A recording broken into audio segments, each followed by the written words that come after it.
राज्य स्थापना दिवस के मौके पर दूसरी बार प्रवासी उत्तराखंडी सम्मेलन का आयोजन हो रहा है।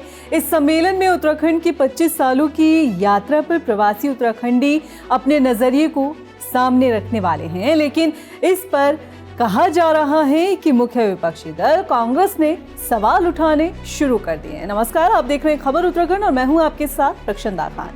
उत्तराखंड राज्य स्थापना दिवस की रजत जयंती पर प्रवासी उत्तराखंडियों का बड़ा संगम 5 नवंबर को राजधानी देहरादून की दून यूनिवर्सिटी में आयोजित होने जा रहा है। ये दूसरा प्रवासी उत्तराखंडी सम्मेलन प्रवासियों को उनके प्रदेश से जुड़ने और राज्य के विकास में उनकी भागीदारी सुनिश्चित करने की दिशा में अहम कदम माना जा रहा है।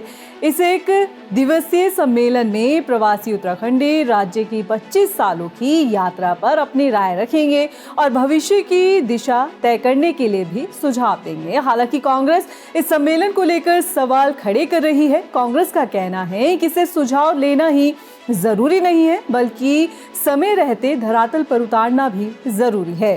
उत्तराखंड के अंदर प्रवासी सम्मेलन करने जा रही है, अच्छी बात है, प्रवासी सम्मेलन करें।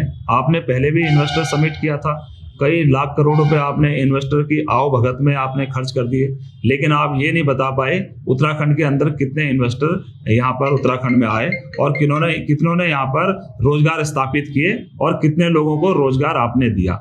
अप्रवासी जो आप यहाँ पे अभी सम्मेलन करने जा रहे हैं, उनकी राय आप लेंगे। उत्तराखंड का जो लोग हैं, जो यहाँ के ज्ञाता हैं, उत्तराखंड की भौगोलिक परिस्थिति से जो लोग अच्छी तरह से वाकिफ हैं, उनसे आप सलाह मशवरा नहीं लेंगे। सलाह आप ले लें, लेकिन उसको इम्प्लीमेंट भी होना चाहिए, धरातल पे वो चीजें दिखनी चाहिए। जो सलाहें आपने ली हैं तो आपने कहाँ पे उसका उपयोग किया है। सरकार सिर्फ एक दिखावा कर रही है, और अगर सरकार सही मायने में प्रदेश का विकास करना चाहती तो आज हमारे प्रदेश के अंदर से पलायन लगातार बढ़ता जा रहा है, बेरोजगारी अपने चरम पर चली गई है, भ्रष्टाचार के मामले में उत्तराखंड पहले स्थान पर आने वाला है। सरकार को इन मुद्दों पे भी बात करनी चाहिए और यहाँ के जो युवा वर्ग है और जो यहाँ के जानकार लोग हैं, उनकी राय लेनी चाहिए।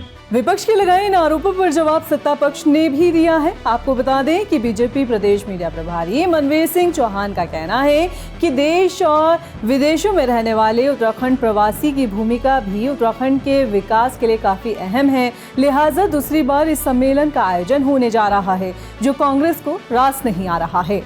मुझे लगता है कांग्रेस पार्टी को अगर इस तरह की बयानबाजी कर रही हैं कि प्रवासी लोगों की जरूरत नहीं है और यहाँ के लोगों को सुझाव मिले, मुझे लगता है जो प्रवासी उत्तराखंड राज्य से बाहर रहते हैं वो भी हमारे उत्तराखंड के ही हैं, उनकी भूमिका भी बहुत अच्छी हमारे राज्य के विकास के लिए हो सकती है। इसलिए उनका सहयोग और उनके विचार, इनके सुझाव इसमें शामिल किए जाएंगे। लेकिन कांग्रेस की ये नकारात्मकता कहीं न कहीं बहुत ही नकारात्मक बात कह रहे हैं। हालांकि राज्य आंदोलनकारियों ने भी धामी सरकार के इस फैसले का स्वागत किया है।